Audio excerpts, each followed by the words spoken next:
বাংলাদেশের ধর্ষকদেরকে ধরে প্রকাশ্য দেবালোকে যদি আমরা হত্যা করতে পারি, আসিয়াকে যে ধর্ষণ করেছে এই ঘাতককে 3 মাস সময় না নিয়ে 24 ঘন্টার ভেতরে প্রকাশ্য দেবালোকে পাথর মেরে যদি হত্যা করতে পারি, সব টেলিভিশন যদি সরাসরি প্রচার করতে পারে, এক আসিয়ার ধর্ষণকারীকে হত্যা করলে হাজারো ধর্ষণকারী তওবা করে ভালো হতে বাধ্য হবে। কিন্তু আমরা তা করি না। আমরা শুধু মিডিয়াতে গরম গরম বক্তব্য দেই, বিচার করব, দেখে নেব, ফাইসালা হবে। 2-3 মাস গেলে মনিয়ার ঘটনা চলে যায়, তানিয়ার ঘটনা চলে যায়, আসিয়ার ঘটনা চলে যায়, আবার পরিবেশ ঠান্ডা হয়ে যায়, আবার জেকে সেই। এই যে গতকালকে আপনারা দেখেছেন, 1 সপ্তাহ ধরে হসপিটালের বেডে কাতরাতে কাতরাতে আমাদের সেই ছোট্ট বোন, 8 বছর মাত্র বয়স শিশু সন্তান আসিয়া, যাকে ধর্ষণ করা হয়েছিল, বিদায় নিয়ে চলে গেলেন। আজকে তার মার কান্না কে থামাবে? বোনের কান্না কে থামাবে? তার পরিবারের কান্না কে থামাবে? আমরা দেখলাম আসিয়া যখন বিদায় নিয়ে চলে গেল, সেনাবাহিনী তার লাশটা হেলিকপ্টারে উঠাইয়া তার বাড়িতে নিয়ে গেল, কবরে দাফন করলেন। হেলিকপ্টার দিয়ে তাকে সম্মান করা হলো, প্রশাসন তাকে সম্মান করলেন। মনের মধ্যে বড় কষ্ট, আমরা আসিয়াকে বেঁচে থাকতে নিরাপত্তা দিতে পারিনি, অথচ মরে যাওয়ার পরে তার লাশের আমরা নিরাপত্তা দেওয়ার জন্য সবাই ব্যস্ত হয়ে গেছি। কথা বলে না কেন? আসিয়া তো মারা গেছে, আপনি সম্মান দিলেই কি আর না দিলেই কি? তাকে ধর্ষণ করে জুলুম করে হত্যা করা হয়েছে। আল্লাহর কোরআনের বিধান হলো, যাকে জুলুম করে বিদায় করে দেওয়া হয় এরা হলো শহীদ। আপনি সম্মান করলেই কি না করলেই কি, এরা শহীদ হয়ে গেছে। আর শহীদ এরা কখনো মরে না, এদের সরাসরি থাকার জায়গা জান্নাত। জোরে বলেন সুবহানাল্লাহ।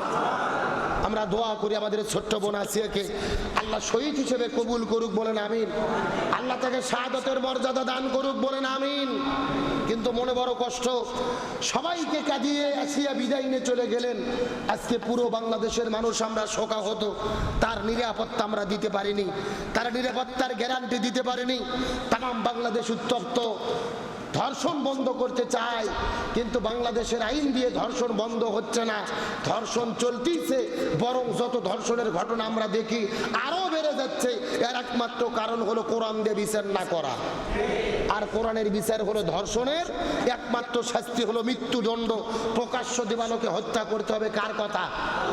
রাসূলের জামানায় একজন সাহাবী, রাসূলের জামানায় একজন মহিলাকে ধর্ষণ করা হলো, মেয়েটিকে রাসূলের কাছে আনা হলো।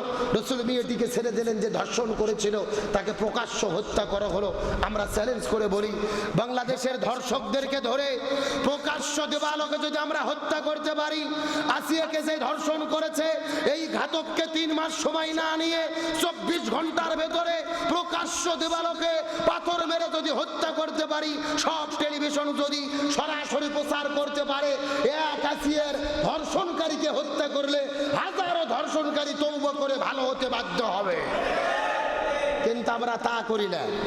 আমরা শুধু মিডিয়াতে গরম গরম বক্তব্য দেই, বিচার করব, দেখে নেব, ফাইসালা হবে।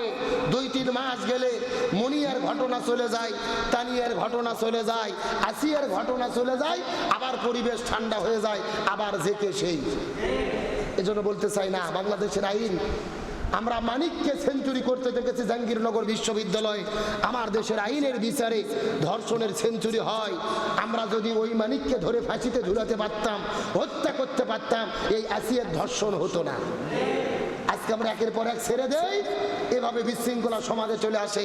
কিন্তু একটা কথা বলি, আসিয়া মারা যাবার পরে আমরা কষ্ট পেয়েছি, তার জন্য কান্না করে দোয়া করছি, তার প্রতি আমাদের ভালোবাসা আছে না নাই? আরো ধরে বলেন। তার মানে মাজলুমদের পক্ষে আমাদের ভালোবাসা থাকে, আমাদের মহব্বত থাকে। কিন্তু গতকালকে ঢাকা বিশ্ববিদ্যালয়ের সাবেক একজন ভিসি আরিফিন সিদ্দিকী মারা গেলেন। মারা যাওয়ার পরে সোশ্যাল মিডিয়াতে যখন খবর চলে আসলো, কেউ ইন্না লিল্লাহ বলতেছে না, সবাই বলতেছে আলহামদুলিল্লাহ। এর কারণ কি? গত 16 বছরে স্বৈরাচার হাসিনার দালালি করেছে, স্বৈরাচারের দোসর ছিল, শিক্ষা ব্যবস্থাকে ধ্বংস করেছে, মাজলুম আলেমদের বিরুদ্ধে শাহবাগের চত্বরে দাঁড়িয়ে আলেমদের ফাঁসি চেয়েছে। আজকে সে মারা গেছে, তার মৃত্যুতে মানুষ খুশি হয়ে আলহামদুলিল্লাহ বলতেছে। লক্ষণ ভালো না খারাপ? একজন ইমানদার মারা গেলে কি আলহামদুলিল্লাহ বলা লাগে নাকি ইন্না লিল্লাহ বলা লাগে? কথা কর না দেয়। আমার বন্ধুগণ, মুসলমান ভাইরা গভীর মনোযোগ। আল্লাহ তাআলা পবিত্র কোরআনুল কারীমের মধ্যে বলেন, আল্লাযীনা ইযা আসাবাতুহুম মুসিবা ক্বালু ইন্না লিল্লাহি ওয়া ইন্না ইলাইহি রাজিউন। আল্লাহ তাআলা বলেন, ইমানদার মুসলমানরা গভীর মনোযোগ, এই জমিনের ভেতরে কোন মানুষ যদি মারা যায়, তোমাদের কাছে যদি মৃত্যুর খবর চলে আসে, মৃত্যুর খবর শোনার পরে তোমরা ইন্না লিল্লাহ বলবা। কিন্তু একজন মানুষ মারা যাওয়ার পরে মানুষেরা ইন্না লিল্লাহ না বলে যদি আলহামদুলিল্লাহ বলে, লক্ষণ ভালো না খারাপ? আরো জোরে বলেন। আমার নবী হাদিস শরীফের মধ্যে বলে, জান্নামী ব্যক্তির মৃত্যুর 6টা আলামত রয়েছে। তার মধ্যে অন্যতম একজন আলামত হলো, একজন মানুষ মারা যাওয়ার পরে এলাকার মানুষেরা তার মৃত্যুর কারণে যদি খুশিতে আনন্দিত হয়, একজন মানুষ মারা যাওয়ার পরে এলাকার মানুষ যদি তার মৃত্যুতে আনন্দিত হয়, এটা জান্নাতি ব্যক্তির মৃত্যু নয়।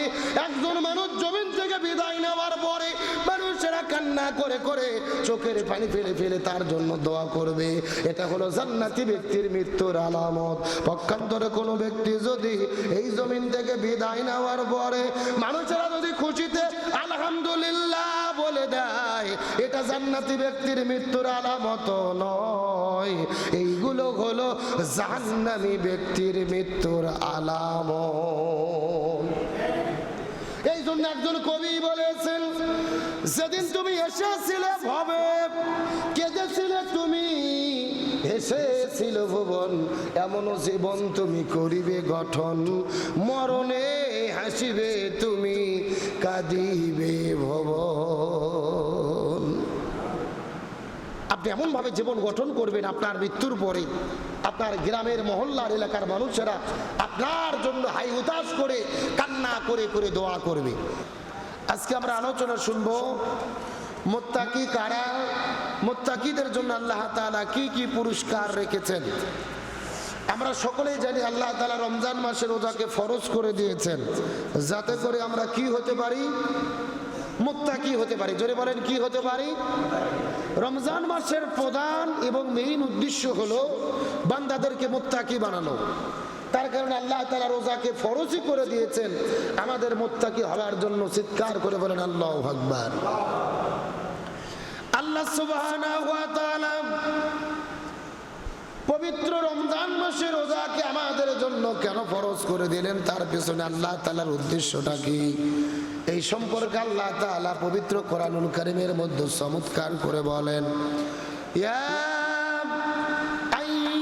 আইয়ুহাল্লাযীনা আমানু কুতিবা আলাইকুমুস সিয়ামু কামা কুতিবা আলাল লাযীনা মিন ক্বাবলিকুম লাআল্লাকুম তাত্তাকুন।